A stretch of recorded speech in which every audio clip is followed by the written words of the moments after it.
Mckenna. That should be an interesting adventure unto itself. But I want to ask you, Terence, about a little bit about souls. You mentioned souls, and so I have two questions. One is, there was a very old medical study in which a medical doctor actually endeavored to set out and prove, in days when it was politically okay to do this kind of thing, that the soul could actually be measured, that at the very instant of human death, and he went through a whole big trip. I put the medical report up on my website. The human body loses about 3/4 of an ounce, and not due to gases or anything else you might imagine in your mind, no physical cause, all of that accounted for. And he printed and published this medical study suggesting the human body actually instantly, at the instant of death, loses 3/4 of an ounce of weight. Do you have any reaction to that? Well, looking at it through the eyes of novelty theory, I think nature is very reluctant to give up a complex, ordered form once it's been achieved.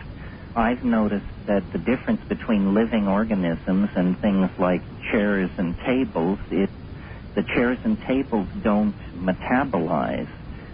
In a sense, the soul is something which is manifest in time. It's almost as though organisms have a hyperdimension. They're objects with time folded inside of them. Yes. And at death, what seems to happen is this complex morphogenetic field, if you will, simply withdraws back into whatever higher dimension it came from in the first place. It's not that it falls apart or dissolves, it's that it retracts from matter. It clothed itself with matter for some decades, and now it's simply releasing its organizational power over matter, but it isn't being destroyed. I mean, that's my personal take. I absolutely agree with you, but by your description, it would suggest there could not be physical weight to it, or could there be? No, I think there could be. I think we don't know what it is or of what it consists. This is all, as you pointed out, because of social attitudes and different ideas of medical ethics. These areas are very, very difficult to get data on. All right. Next data point. I don't know up there on the mountain whether you've got television. Do you have television up there? Well, we have it, but we don't do much. You don't do much with it. All right. Well, 2020, about a week ago, did a truly fascinating segment. Maybe you heard me talking about it on the program. Damnedest thing. They followed a 57-year-old woman who received both a heart and lung transplant from a teenage boy. When she woke up from the operation, she had the immediate cravings, immediate cravings, of a teenage boy. And if that's not enough for you, Terence, she, of course, had no idea who the donor was, but she had a dream in one of the successive nights in which she dreamt the name of the donor. All of this was chronicled on 2020. Now, again, it goes to the question of the nature of the soul, but, these are physical body parts. And the obvious implication here is that some essence of that boy was transferred to this woman. And it is not the only case of this. It has been noted again and again in transplant cases. What does that suggest? Well, we have memories, and we've never located, though we believe they are in the brain. We've never proven or demonstrated that. My friend Rupert Sheldrake, the British physicist, he believes everything has a kind of memory, objects, organs, ideologies, and that these things surround objects like auras and follow them through time, that you can't move the heart or an organ from one body to another without some of the, dare we say it, karma associated with it, coming with it. I don't see how it could be any other way. Sure, we dare say that, no problem. And I think it's fascinating. So it, again, is really evidence of, I don't know if I dare use the word soul, because I'm not sure that is the soul, but it certainly is some sort of transference that is occurring that indicates that maybe our soul or our being is in no central location, but rather a total part of us, yes? Yes, absolutely, yes.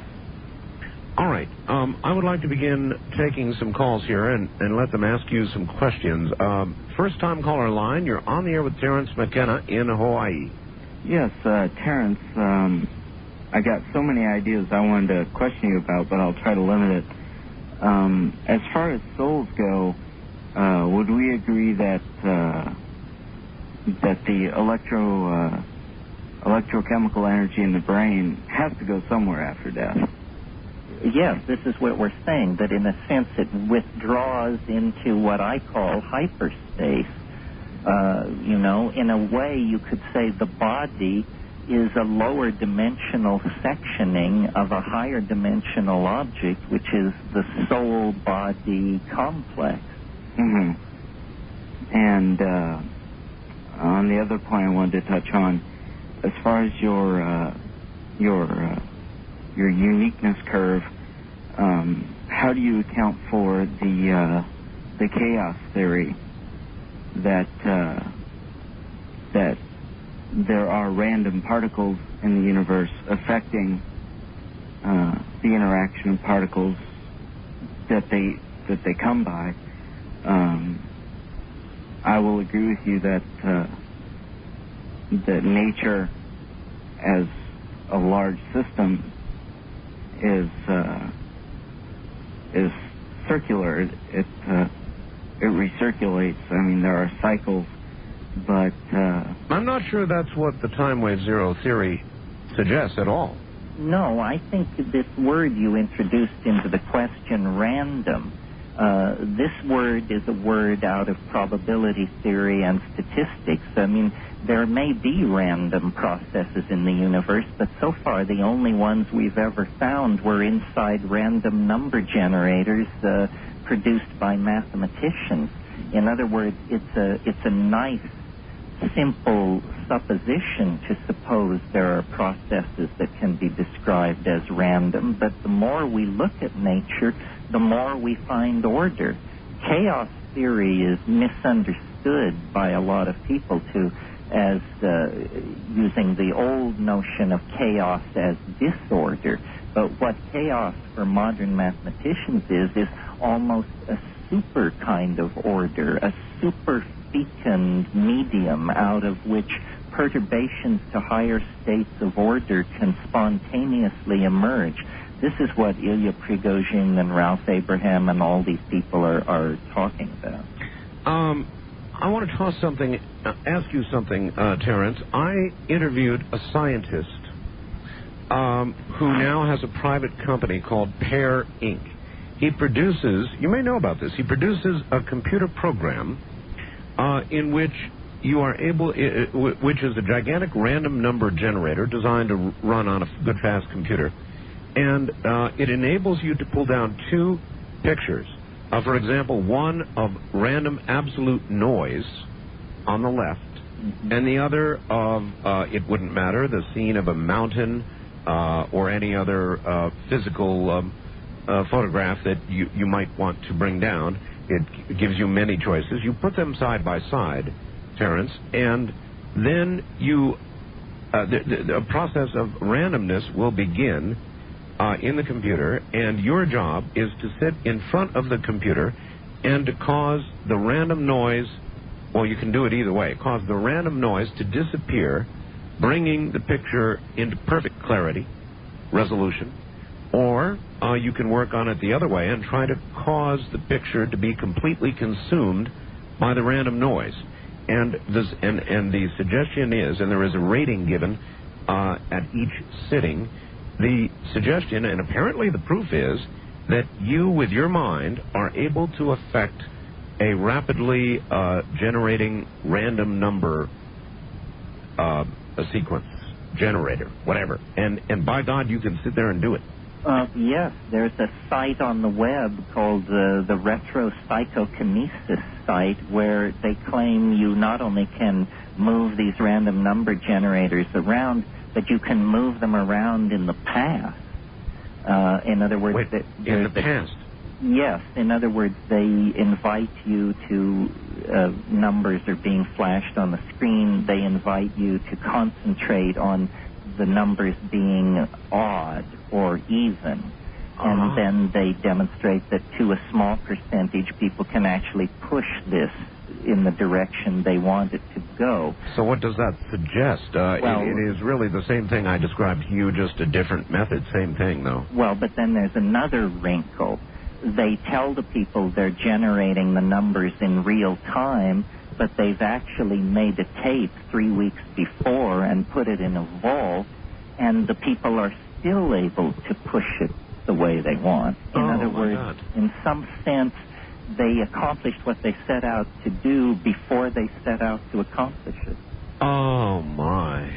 So, yes, there's lots of this stuff being statistically studied, and it's very amenable to being demonstrated on the web. And what it really brings, yes, still less.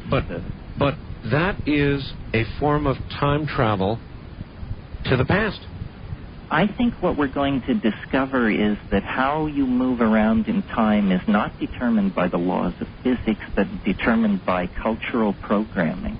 And that this is what's going to tear open shamanism and yoga and some of these other things. We are far more imprisoned by cultural convention than we are by physical law. All right, Terence. Wildcard line, you're on the air with Terence Mckenna. Where are you, please? Good morning, Mr. Bell. This is Robert in the San Joaquin Valley in California. Yes, sir. Good morning. I have two questions.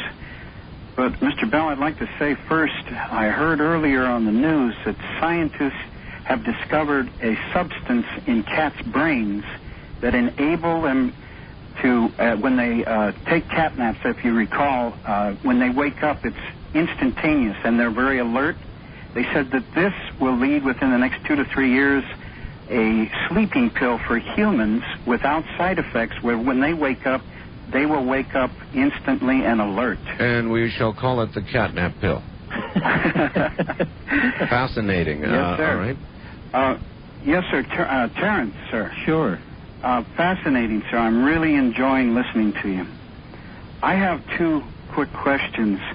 The first one, for most of my life, I heard people say that everyone has dreams.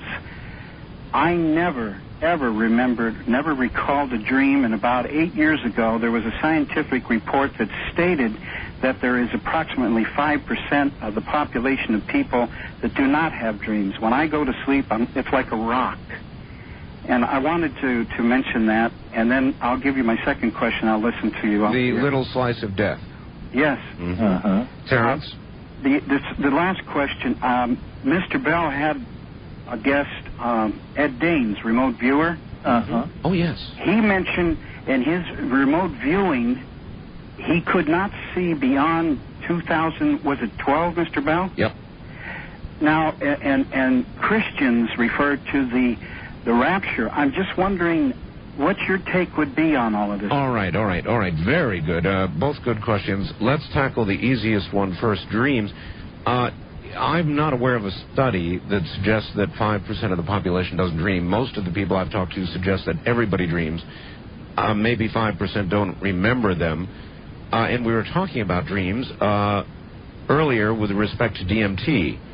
So could there be people, in your opinion, Terence, who do not dream at all, therefore have no DMT spikes at all? Well, it's interesting. I would have thought, as you suggested, that everybody dreams, but some people don't remember it. But it is true that I would guess 1 in 20 people don't respond to DMT. This is very puzzling. They simply do not respond to it. And, of course, this has never been studied because it's an underground drug. But there may well be, it may be that dreaming is something recently arriving in human evolution and not something we can just take for granted. So then, are we to presume that those who do not dream have not sufficiently evolved? Well, I wouldn't put it that way.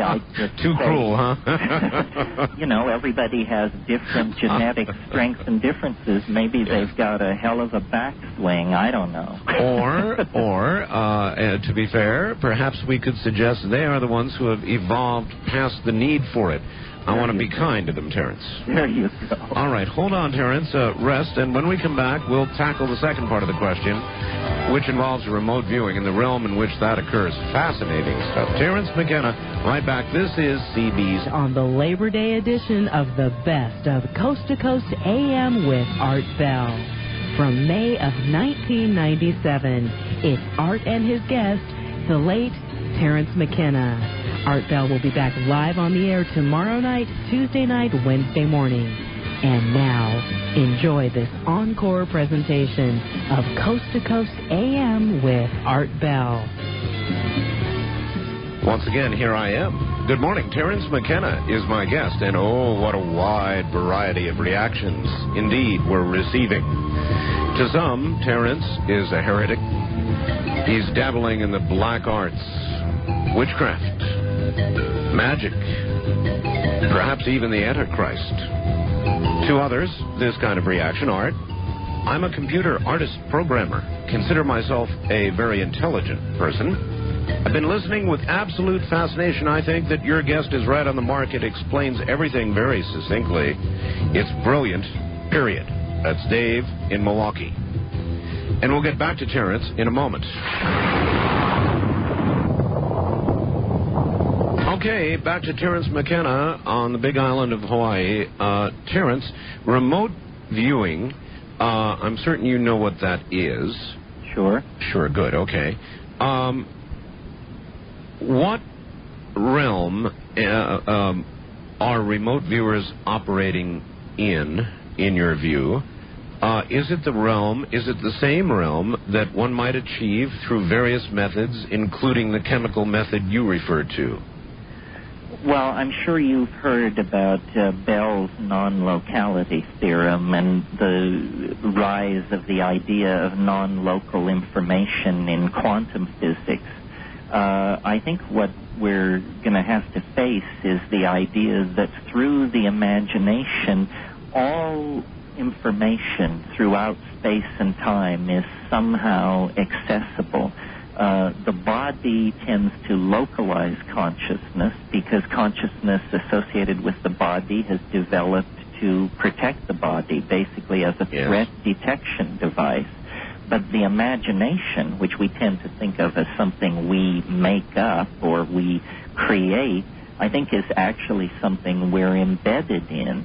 And if you can filter out the noise sufficiently, something like viewing at a distance, remote viewing, these things are a commonplace in these shamanic and psychedelic societies. But even aside from those, in the discipline, now when I say remote viewing, I refer to the discipline that the armed services came up with to spy. Naturally, of course, you know, the armed services are going to use it for a military purpose, and it was to spy. Now, in that process, there are very specific protocols that endeavor to erase the imagination, ensuring the purity of the information received.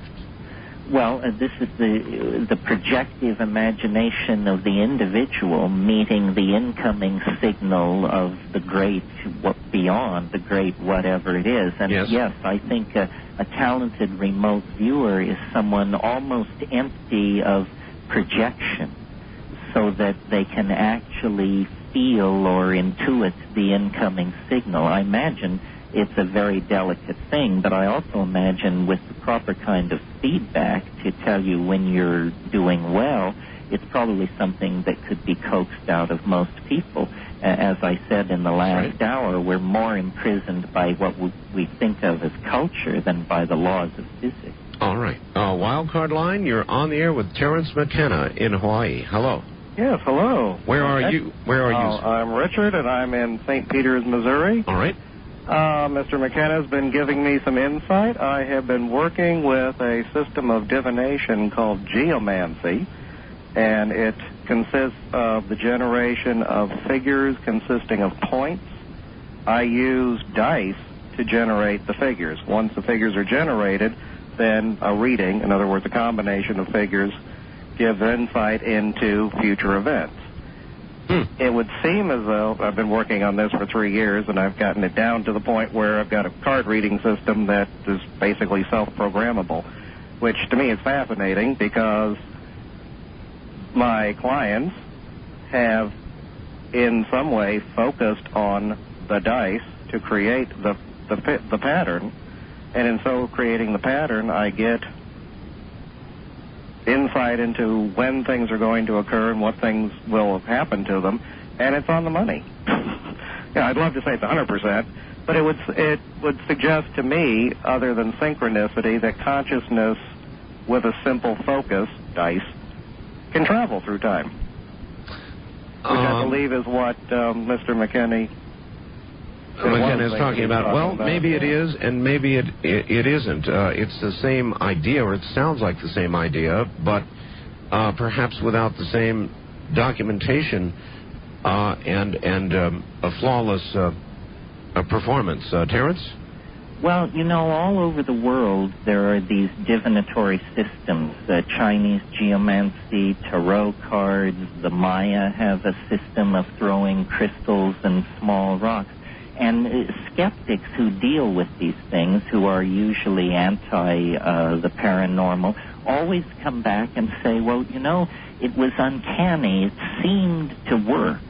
And I think the worldwide presence of these divining systems which seem to work, but which we won't admit work because we can't imagine a scientific principle that would allow them to work, yes, they're really signaling to us that the universe is more complicated than our scientific principles are able to make room for. So he's on the right track. He's on the right track. It's always about a set of defined elements, whether they're hexagrams, cards, stones, crystals, and then a randomizing of them, either a shaking and a tossing or a choosing or something like that. And then out of the human imagination come associative projections, which are always strangely right on the money. And this indicates to me there's a resonance between the human psyche and the world that is invisible to the ego and that can only be coaxed into an observational space by tricking the ego through a kind of random process like throwing cards or dice. Sounds to me like you simply have a far more refined process, but I've heard the similarities. All right, here's one for you. Back to time travel. Just a thought to ponder regarding time travel. You're going to have to listen carefully. Okay. Terence made a statement with regard to the possibility of eliminating your own existence by killing your own grandfather, as an example. If time travel was possible, it would be impossible to eliminate yourself by killing your own grandfather.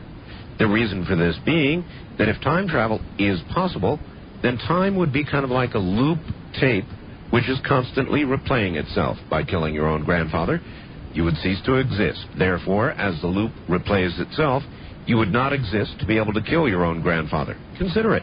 You travel back in time, point a gun at and shoot your grandfather to death prior to his ever having children. You instantly cease to exist, but if you cease to exist, who would pull the trigger on the gun as the time loop replays itself? Confusing, but interesting and worth pondering. Well, that is the grandfather paradox. They perfectly stated it. I don't exactly hear it as an objection to what I said. That is a perfect stating of why many people have thought time travel was impossible, or that you could only travel forward into the future. All right, east of the Rockies, you're on the air with Terence McKenna. Hello. Yeah, hi. Terence, from what I've heard, you are obviously a disciple of Satan. And I have to say that I want to know why no scientist has ever disproven the resurrection of Jesus Christ. All right, Terence, disciple of Satan. Yes, he is a disciple of the devil. Okay, well, let's get his reaction to that. We're talking of these matters, so it is worth some consideration, Terence. How do you respond? Well, if I am a disciple of Satan, it's an unknowing disciple. Okay. I am, at your break, someone said I was a heretic. I certainly am a heretic. You're not a heretic, you're just deceived. Pardon me? You're deceived. You're not a heretic. You're deceived by Satan. When you die, you will know that Jesus Christ is God. Well, perhaps. And he did come my position on all of this is... Sir, pause and let him answer, okay? Okay.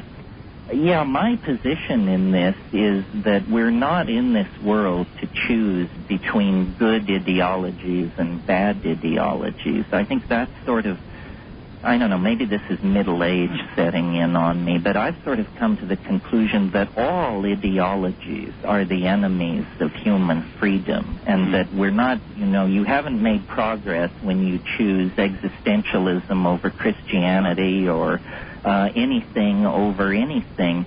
Real maturity begins when you notice that these ideologies are cultural furniture. So Jesus Christ was a liar. No, he... no. He was God. He says he was a piece of cultural furniture inside Western civilization. But let me turn to this question of the resurrection for a moment, which I find a little more interesting. All right. I can't remember in which gospel it is. The caller probably can tell us. But when the Marys go to the tomb the morning after the resurrection and Christ is there, he says to them as they approach, he says, "Women, touch me not, for I am not yet fully of the nature of the Father." Mm-hmm. And I have never heard any Christian enthusiast discuss exactly what this means. It's a fascinating statement. Here is Christ, resurrected, having overcome death, standing alive at the side of the tomb, but saying, "I am not yet completely of the nature of the Father." And what this suggests to me is some kind of crypto-biological process that we're dealing with here. I don't think science can prove or disprove the resurrection because science never deals with unique events. If we had 1,000 resurrections, I suppose they could statistically examine it and make a judgment. But these unique historical events are more properly the study of historians. Let me ask you, in your own little way, as a historian, as you have looked back to develop your model, when you get to the time of Christ, what do you see? What kind of peak do you see? It's a very good question. Yes. Fascinating question. At that point in the wave, there is a unique signature that doesn't occur at anywhere else in the wave. So, in a sense, it does indicate the life of Christ as being incredibly unique. But recall I said it never says what will happen, it just says where to look. And what makes the call on Christ a little difficult, what makes it a little difficult is that Christ shared the earth with Augustus Caesar. In fact, the story of Christ's birth mentions that Joseph and Mary were going because of a census of the world that Caesar had called. Well, Caesar Augustus was one of the greatest military and political geniuses of all time. So he's in the same part of the wave as Christ. I don't know how to tease them apart, but I can certainly tell you that the time wave tells us that the period from 15 BC to 40 AD was extremely novel. I have spoken with a number of, again, referring to the remote viewers, and they have made a unique statement, many of them, that at 2012, or at approximately 2012, they can look no further. And they run into a sort of a brick wall, if you will, and it is as though there is nothing beyond. But what they do see and describe is a gigantic spiritual event of some magnitude which they're unable to discern the precise nature of.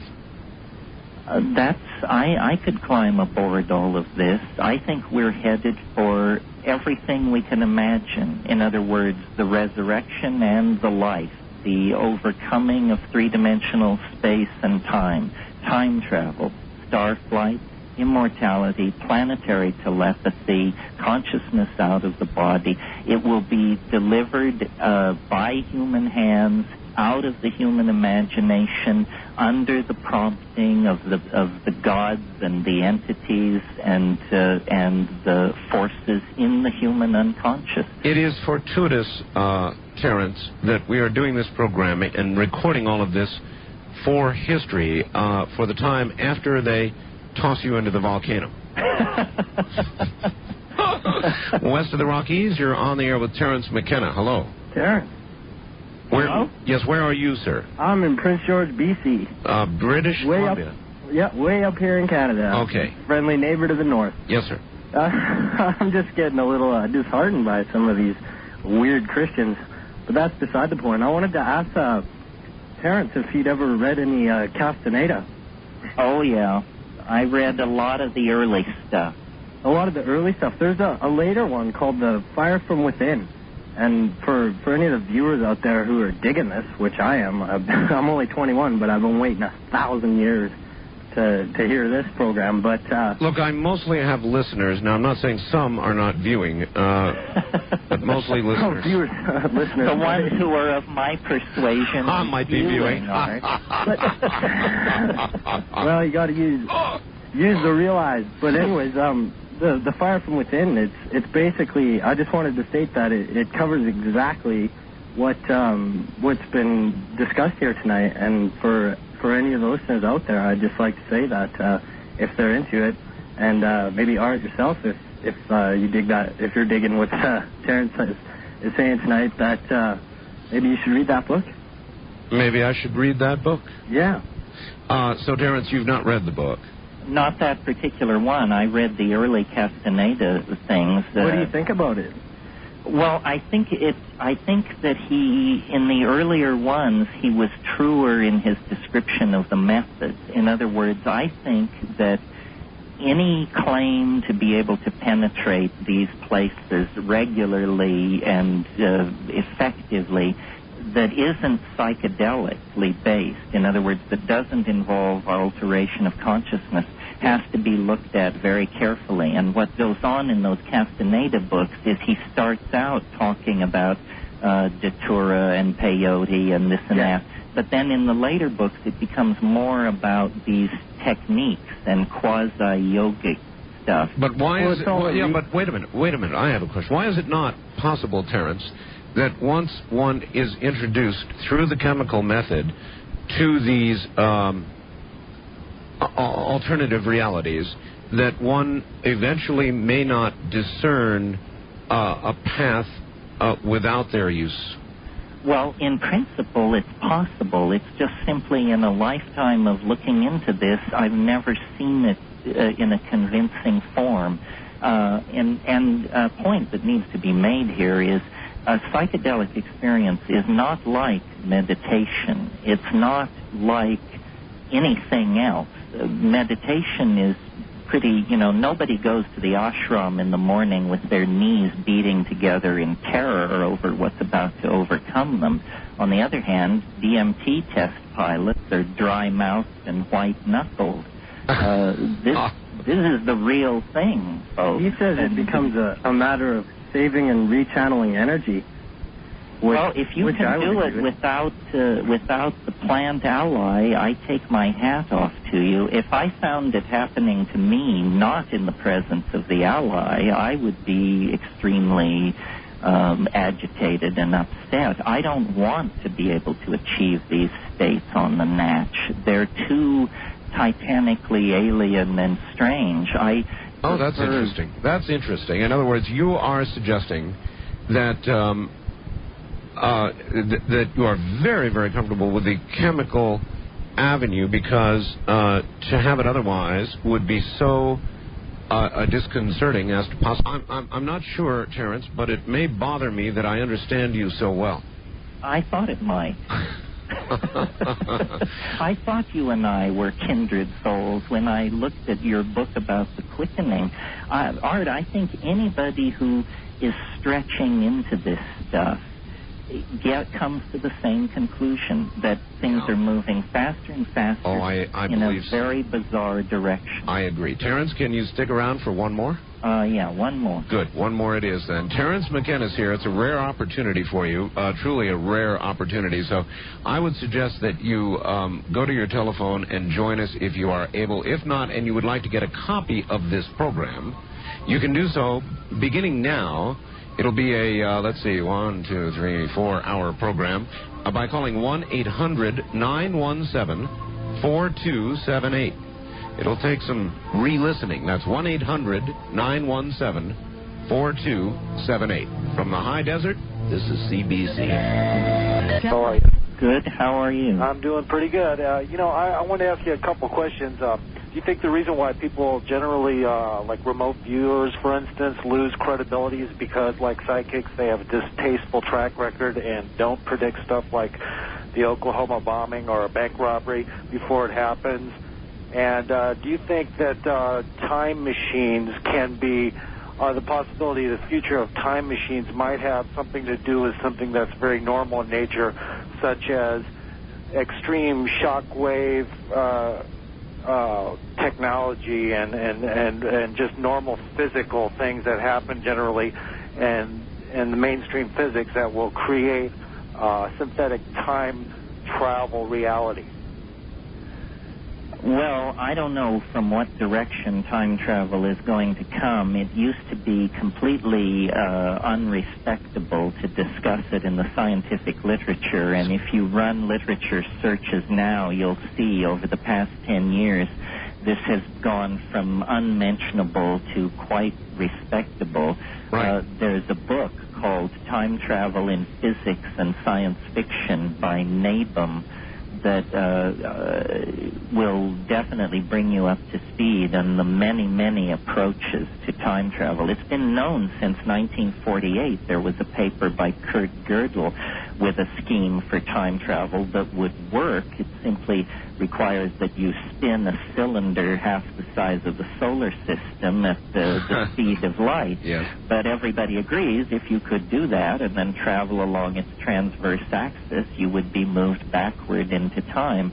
So in the way we started out with vacuum tubes and now go to the Pentium, we have now very rude Goldberg approaches to time travel, but I'm sure by 2012 we will have brought this to a kind of perfection. And do you suspect, Terence, that time travel will manifest itself from the physical, from physics, or that time travel will be manifested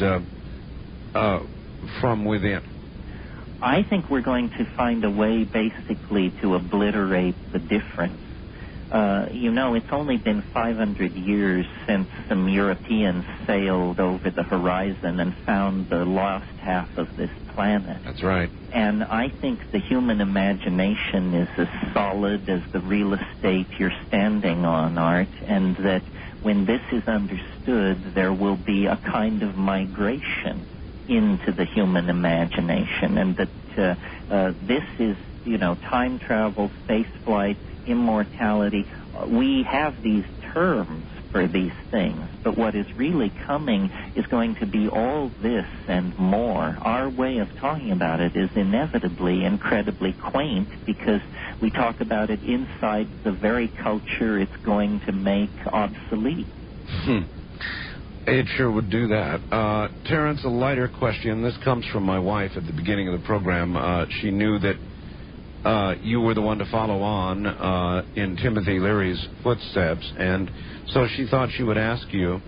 It is rumored, or it is perhaps a legend, that Timothy had squirreled away like a treasure trove at some secret location, 25,000 hits of Blue Sandos. Where is it? Do you know where it is? My goodness, Art, your wife follows these things very closely. Where is the Blue Sandos? Yeah, that's right. Where's the X mark on the map? Have you got the map? Well, my lips are sealed. When they open the tombs on Cydonia, I'll issue a press statement. All right, we'll leave it right there. West of the Rockies, you're on the air with Terence McKenna. Hello. Hello? Hello. Hi. Where are you, sir? I am in San Francisco. My name is Ryan. All right, Ryan. It is great to talk to both of you. I am of the belief that there are two types of people in the world, basically, like people who have had psychedelic experiences, people who haven't, and the vast difference in their ways of thinking once they have had a psychedelic experience. That's why it's illegal. Yeah. Yeah. What is the direction? I wanted to ask Terence that he sees this state now where it is illegal and why it is keeping, I think, our civilization down to its dreadful state. I think that, if it could be, like through mass awareness somehow, I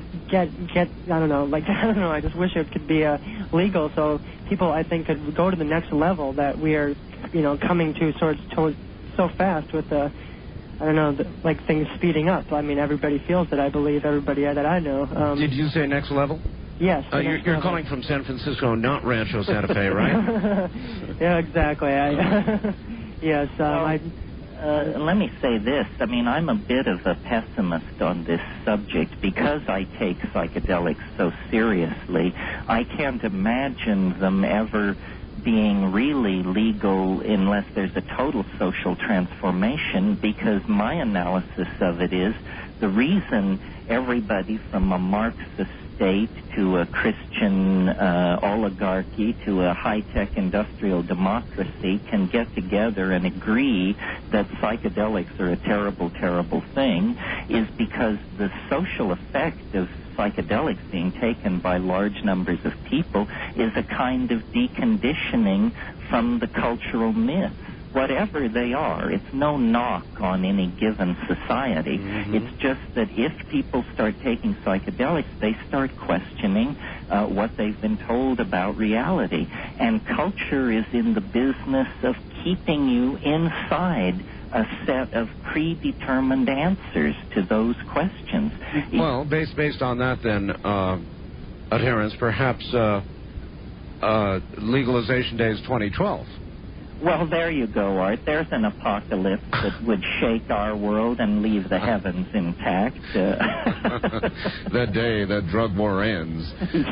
First-time caller line, you're on the air with Terence McKenna on the Big Island of Hawaii. Hello. Hi, Art. Hi, where are you? I actually am also from San Francisco. Okay. So it seems to be San Francisco night for the last two callers. Well, I'm not surprised. Nor am I. Anyway, I just wanted to tell you up front, I am a professional stand-up comedian, and I guess sort of in the vein of Lenny Bruce, so I do a lot of research, and I've read a lot of your writings, Mr. McKenna, including The Archaic Revival, Invisible Landscape, and also, excuse me, the CD that you did with Space-Time Continuum. Oh, yeah, the Alien Dream Time. Yeah, which was very fun. And I'm also familiar with Mr. Sheldrake's writings as well. And I would say to the 25% dissenter faxes that you've been receiving, Art, that they are probably saying that because they're not familiar with a lot of what Mr. McKenna is saying. And a lot of them never will be. It'll go right past them, and they hear one thing only, and they see devils. And, right. That's okay. Right. Well, actually, in relation to what you're saying there, I would say the gentleman who considered Mr. McKenna to be in league with Satan, that the truth does not have an ideological agenda or anything like that whatsoever. My question to you is, you're familiar with the writings of John Lilly? Sure. In my neighborhood, there's actually an isolation tank center, and I regularly go down there with mushrooms, and I'll hop into the tank while I'm doing mushrooms and whatnot. I'm very fascinated by your writings on DMT, and what I'd like to know is how would I be able to locate DMT or the plants that it comes there from. Now, I don't know that we can tell that on the air. Well, we can say something. We've already said it's right behind your eyebrows. Right. So that's one thing. The other thing is the real practical answer is go to the Internet in terms of if you want to locate plants in your ecosystem. There you go. There's vast discussion of this and incredible enthusiastic communities. But as Art says, we've already pushed the envelope. I don't think we can start peddling Schedule I substances on the air, nor would we wish to. Nor would you want me to, sir, because then you might not hear me anymore. Right. However, it's on the Internet. Look, it's a lot less dangerous than a lot of the other crap on the Internet, building missiles and bombs and all the rest of that. So... Can you? Can I ask you this? Can you give use me a search? Use a search engine. Right. All right. All right. Thanks a lot. That's what they're there for. Wildcard line. You're on the air with Terence Mckenna. Hello. Wow, I actually got through. Yes, sir. It seems that way. Where are you? I'm in Madison, Wisconsin. All right. Go right ahead. Another hotbed. Well, first of all, Art, I just wanted to say about a year ago I talked to you and you were telling me that I was doing myself a lot of harm by using psychedelics. And I think Terence is just good proof that someone can turn out all right. No, I didn't tell you that. Oh. I didn't tell you were doing yourself a lot of harm. I thought you did. Nope. No? I wouldn't make that judgment. That's something that only you can conclude. I see. But also, I want to make a suggestion for a guest. I think Terence might be familiar with him, but have you ever heard of Douglas Rushkoff? Oh, yeah, I know Doug. Yeah. Yeah. I've read many of his books, and just what he needs, more publicity. I think he's just a great guy. And all right. Anything else? Yes. Terence, I have a video called Alien Dreamtime. Yeah. I just want to say I really like it. Oh, yeah, well, that's a thing I did a few years ago with a band called Space Time Continuum, Yeah. What was the essence of it, Terence? Well, it was a rave in San Francisco, and I talked about, if you can imagine this, I talked about the impact of psilocybin on human evolution to a backbeat. This is something we haven't gotten into here, Art, but I have a whole other rap on how mushrooms actually impacted and caused the breakthrough to self-reflecting human consciousness. We'll have to save that one for another time. I guess so. Interesting. East of the Rockies, you're on the air with Terence Mckenna. Good morning. Good morning. This is Larry in Peoria, Illinois. Hi, Larry. This is really very interesting because I just recently read some of the excerpts from The Psychedelic Experience by Timothy Leary, which is his take on the Tibetan Book of the Dead. And I missed the first part of the show, so I'm sorry if this has already been talked about, but I was wondering what is basically the difference between DMT and LSD. Good question. Well, LSD lasts hours and hours and tends to be, I think my own phrase is abrasively psychoanalytic. Essentially, I think LSD does what what most people think psychedelic drugs do. They cause you to review past memories. They cause you to see your life in a different light, so forth and so on.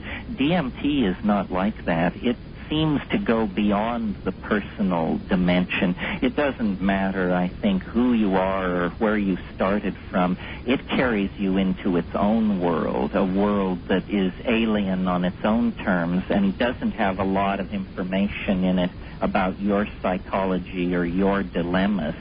So it's less useful for psychoanalysis and more useful for exploring what I consider to be pretty dramatic paranormal dimensions, considering they're so easily accessed. You're speaking about, it's interesting, all this talk about dimensions and going to the next level. I just had a psychedelic experience recently when I had a meditation on the nature of the universe as being like a geometric structure that's so immensely more vast and diverse than you can really explain. Well, I think, there's the vastness of space and time that we know about, but then as we look into the micro dimension and we see how much there is in the atomic and subatomic world, I mean, the world is an amazing and dynamic place, and this is why I'm so down on ideologies, because I think they're dusty mirrors to hold up to the splendor of the felt presence of the living universe. Here's I believe, McKenna quote. Quote, Western civilization is a loaded gun pointed at the head of this planet. Unquote. Yep. Western civilization is a loaded gun pointed at the head of this planet. And what I think I was referring to there was resource extraction, propaganda, pollution of the atmosphere, and this sort of thing. If we continue to practice our cultural values as we have practiced them over the next 1,000 years, we're going to make the earth unfit for our children, which is a sin and a tragedy of such magnitude we don't even have a name for it. Boy, I sure agree with that. And then this, quote, LSD is a drug that occasionally causes psychotic behavior in persons that have not taken it. Terence McKenna quoting Tim Leary in Los Angeles in 1991. Accurate? Well, I tried to give that quote to Tim, and he swore to me he'd never said that. So it's sort of hanging out there in the air. But it's a very funny quote, because I think it makes clear to people how agitated you can become by drugs you haven't taken, and how often the people who have the most negative drug reactions are the people who didn't take the drug. You are a heretic. And just one last, as we head toward the bottom of the hour, the mind rests on a foundation of chemical machinery. Yes, it rests on a foundation of chemical machinery. It is not simply the product of chemical machinery any more than I am an automobile when I drive it. All right, well, rest your chemical machine for a moment, and we'll come right back. Terence McKenna from the Big Island of Hawaii is my guest. We've got 30 more. If you've got a question, we've got phone lines. I'm Art Bell, and this is CBC. My guest is Terence McKenna. Terence, again, with respect to Timothy, he, of course, as you well know, has been launched into orbit, right, with a number of other notables. And I was just wondering, again, referencing that 25,000 hits of Blue Santos, do you suppose it's possible that Timothy had them launched with himself, and that orbital decay will provide one great last acid rain at about 2012? Well, he did want to prove that you can take it with you. All right. First-time caller line. You're on the air with Terence McKenna. Hello. Hi there. Hi. Where are you? I'm in Nanaimo, BC. British Columbia. All right. Yeah. I first discovered you, Art, about 3 years ago, and I was getting you very faintly at night from KEX in Oregon. Yes. Now we've got you on CFUN in Vancouver, and we're all real happy about it. Thank you. You keep us up all night. So, Terence, sure. I've read, I think, all of your books, if not most of them, and in True Hallucinations, there's a part where you have a mushroom in the hut with you and your brother, and he makes a sound, right, that you describe, but I think nobody else that, unless we were there, we wouldn't understand the sound, makes the mushroom glow, or appear to. And you were speaking before about human consciousness interacting through resonance with the universe around us. And I wonder if you could sort of explain how those two things tie in, and in doing so, I'd like to ask you if you've read The Holographic Universe by Michael Talbot. I have read The Holographic Universe. He was a friend of mine. He unfortunately died a few years ago. Resonance is the principle almost magical of action at a distance. You can play a certain open note on the cello, and the piano 50 feet across the room will sound in the same octave. So resonance, we know exists. It's a musical phenomenon. But what we need to realize, I think, is that resonance is built into time. Time, in a sense, you could say a given moment in time is a kind of hologrammatic interference pattern of past times. And I consider those past times to be in resonance.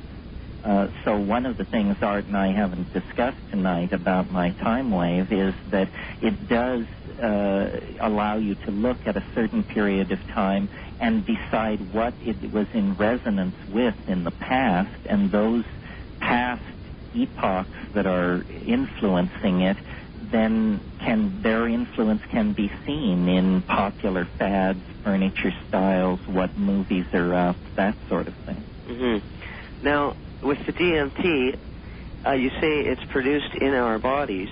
It is. And can the DMT molecule in the brain change our electron spin resonance in the molecules in our brain? And can that possibly make our brain act as an antenna that allows us to see all those other things that you're talking about?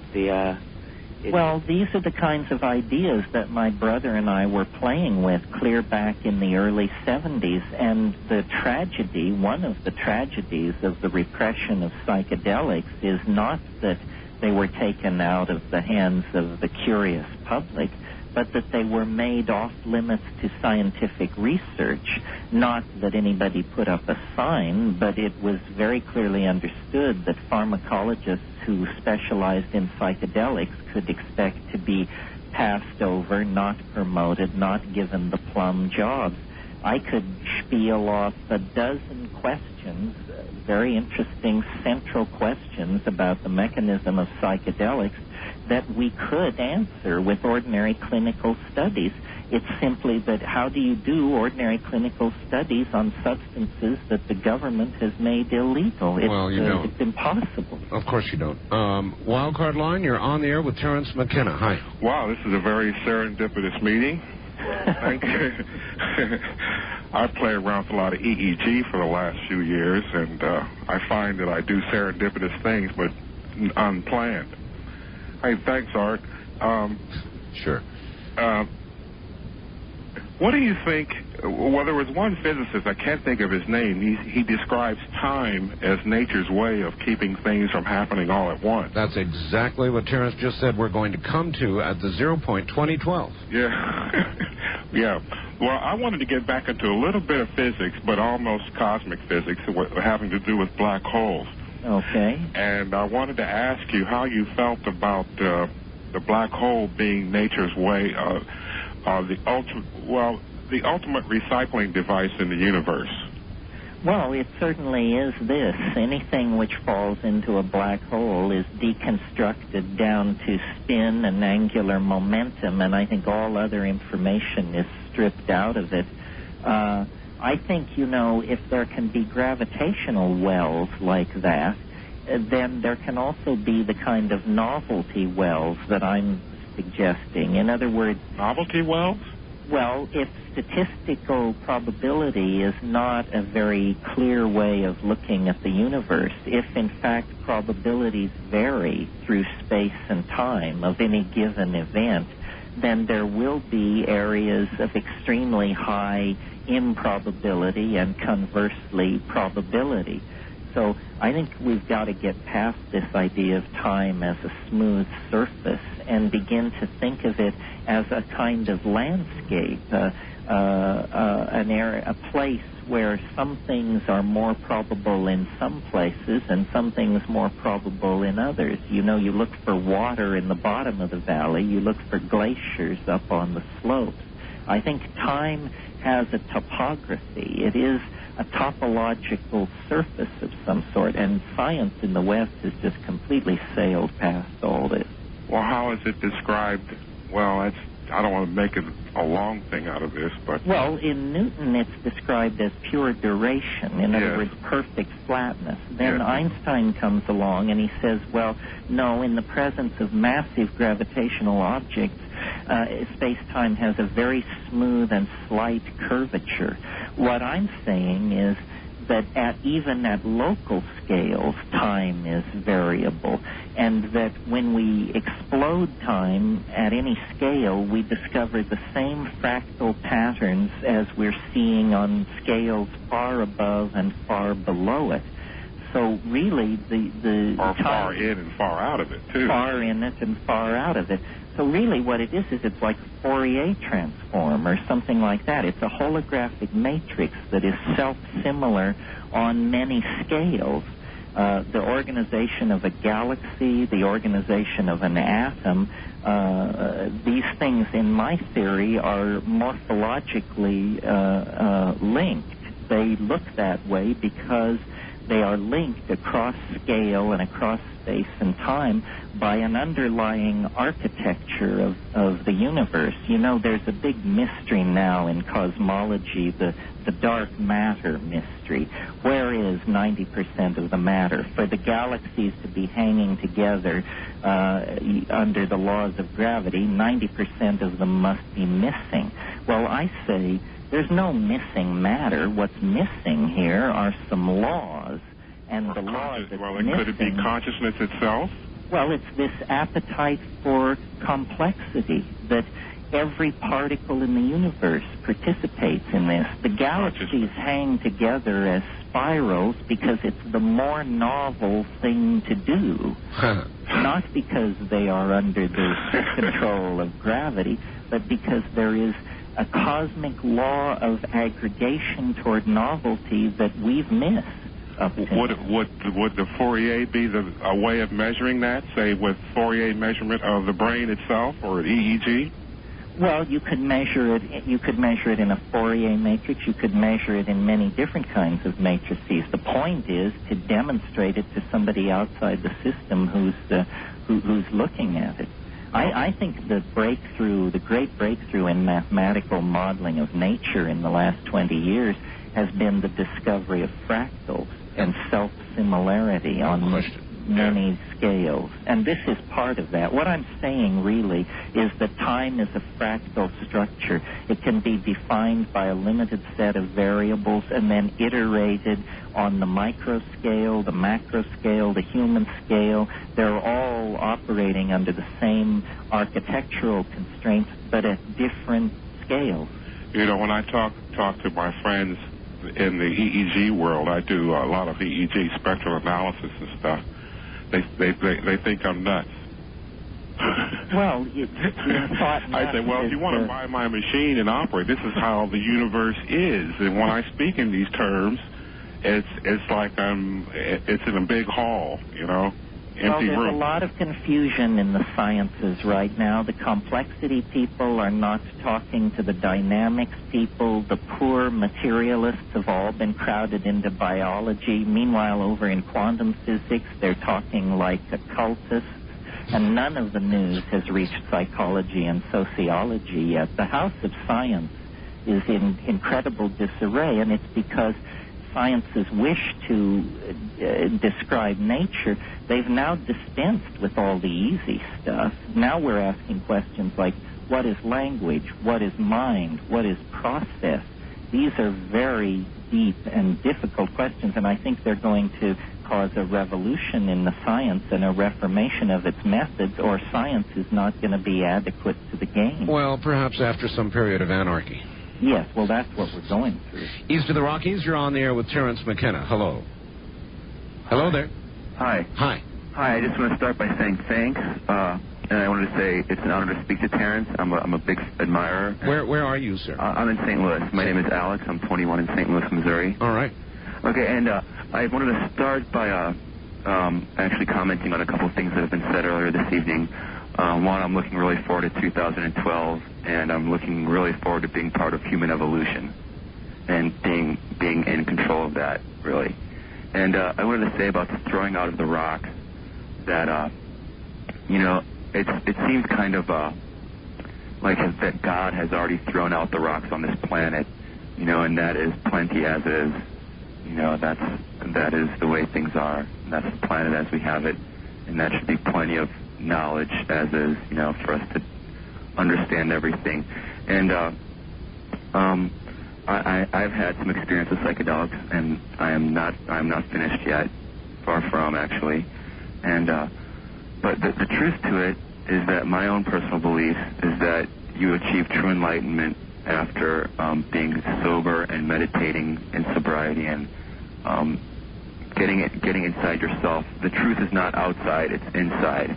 That's a very interesting point, Terence. Let me ask you a question. Do you contemplate the possibility that your trip will be complete before 2012? In other words, your personal trip, that you will conclude at some point that you've done as much as you need to do and know what you need to know and don't need to do it anymore.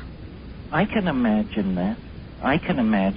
What I would like to do is take my ideas and turn them over to a general community of interested people and let the chips fall where they may. You know, science is the only human endeavor where you actually get points for proving you're wrong.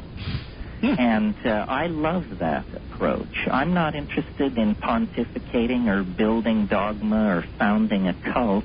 I'm interested in the ongoing adventure, which is a collective adventure, of generating ideas, testing them against reality and the evidence, discussing them with other people, and then going on to build better ideas.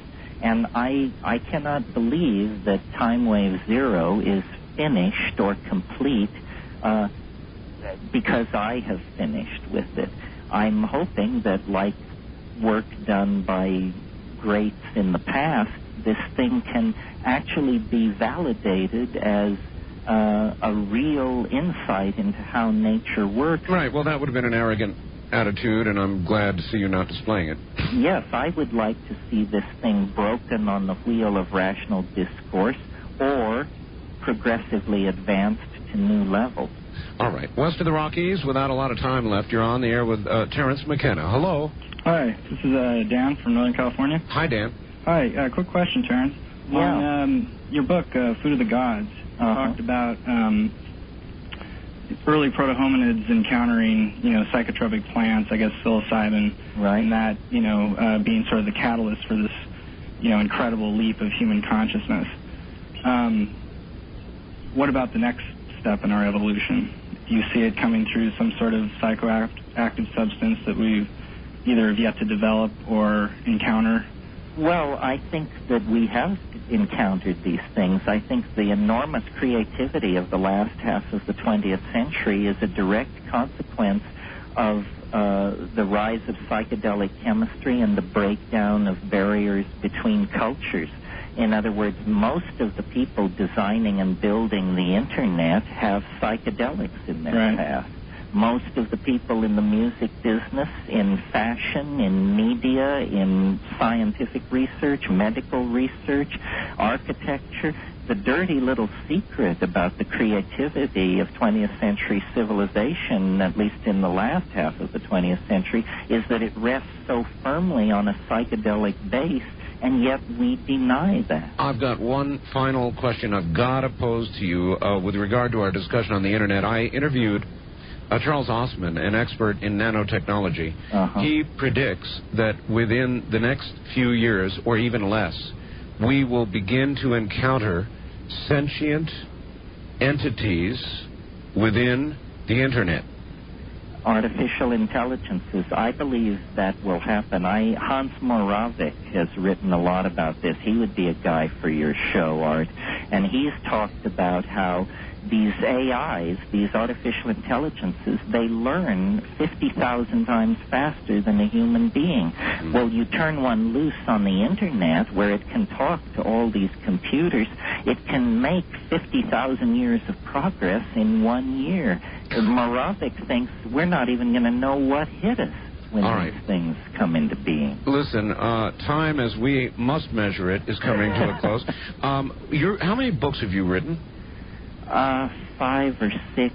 Invisible Landscape, Food of the Gods, Magic Mushroom Grower's Guide, True Hallucinations, Archaic Revival, on and on. Where do people get these? Regular bookstores? Oh, yeah. They're Bantam and HarperCollins, so any decent bookstore has them or can order them. All right. Suppose somebody would like to send you email on the Internet. Now, be careful here. Okay, here it comes. HCE@well.com. That's HCE, think here comes everybody, at well.com. HCE@well.com. Right. That's so appropriate. Here comes everybody, indeed. Do you are you able to answer the majority of the communications? I try. It may be short. I'm getting about 70 email messages a day. What you're going to do to me, Art, I can't even imagine. But I will make a valiant try. Conciseness counts. All right, it does indeed, and people should understand that with the volume you're about to get, it may be brief. Terence, what a pleasure it has been. Again, we will do it someday. If they don't toss you into the volcano first, we'll do another interview one day. How about it? Well, I'm worried they may toss you after this one, but if you're there, I'll be here. All right, Terence, done. Okay. Thank you, my friend. Bye-bye. Take care. From the big island of Hawaii, he's headed back up to his mountain. And me, I may be headed for the volcano. Who knows? That's HCE@well.com.